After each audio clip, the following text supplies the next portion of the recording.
Ayan, si baby Tylish Martin. Ay, umatching siya.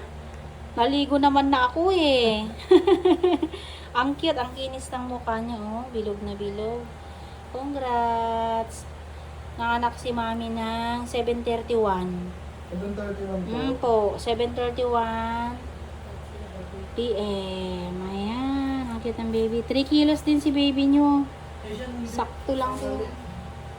Yan. May initial vaccine na ibigay na. Hepa B vitamin K at eye ointment sa mata. BCG. Yan. Congrats. Karaos na sila ni mami. Ayan. Mamaya magpa-dede ka ha. Magpa-breastfeeding. Mas maganda. Mali ka lang sa bilang mo ng ano. Ayan o, term naman siya. Okay naman yung mga paa ni baby mo. Ayan, ang galing ni mami umiri. Ang bilis-bilis. Pag higa niya, lumabalas na yung ulo ng baby niya. Ah, ang bilis naman lumabas ang baby na yan. Yung vaccine nito, after 6 weeks ulit.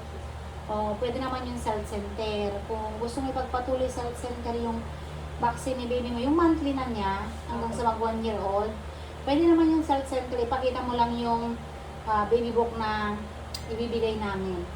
Para makita nila sa health center kung ano yung mga susunod na vaccine ni baby mo. At ano na yung mga naibigay sa kanya. Ha? Kasi minsan hahanapin nila doon kung ano yung mga tinurok na natin kay baby mo. No? Ayan. Bukas na natin to papaliguan si baby mo ha. Ang puti, ayan oh. Yung kilo naman niya saktong-sakto lang. 3 kilos. Parang kamukha ni Sir.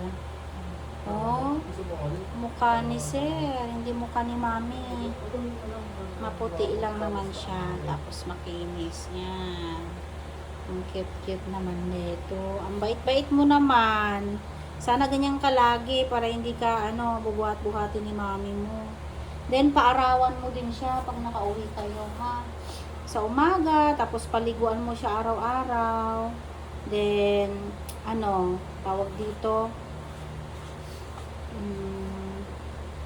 yung mga niya, tawag dito yung damit ni baby mo, ang sabon mo dito, yung mga hindi matatapang lang, para at least, siya, hindi siya magka-rashes-rashes. Ang ganda, cute ng mukha mo, ang cute-cute. Parang gutom na siya.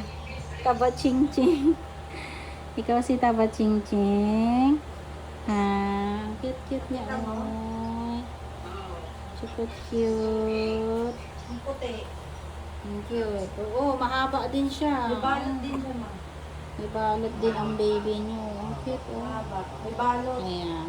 Kakain ka na, tapos pagkakain mo, papadede ka mamaya doon pag na-transfer, ha? Congrats! Nakaraos na sila ni Mami.